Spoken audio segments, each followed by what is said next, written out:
ওনাকে যদি আপনি স্বামী হিসাবে মানেন মামুনি, তাহলে জোরে একবার বলেন আলহামদুলিল্লাহ। বলেন। আমি মানি না। সব কিছু হয়ে গেছে, অনকন মানি না, তাহলে কেমন হইব?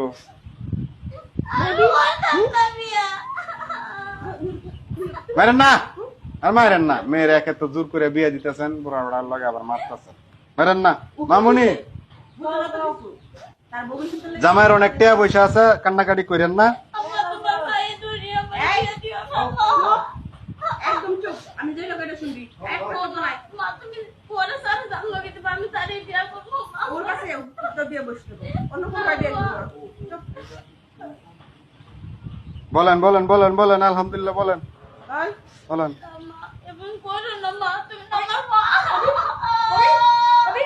আরে আপনার একটু বুঝান না, দিকে তামসা দেখতেছেন, বুঝান একটু মেয়েটারে।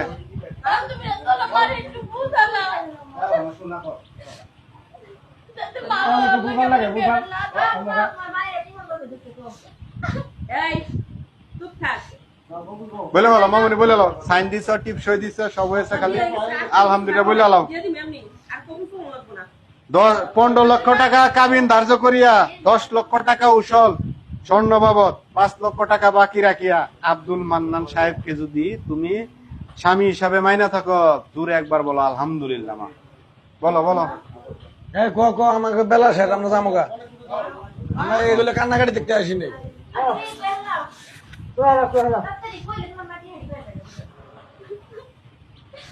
আল ফল কেউ কথা কেন না, আল ফল কেউ কথা কেউ না।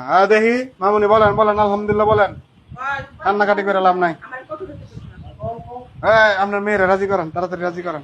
বলেন বলেন মামুনি, কবুল বলেন, দেরি করেন না গো, নামাজের টাইম হয়েছে, যাইতে হবে আমার। এই যে তাড়াতাড়ি বল, কাজী সব কতক্ষণ বসে থাকবো?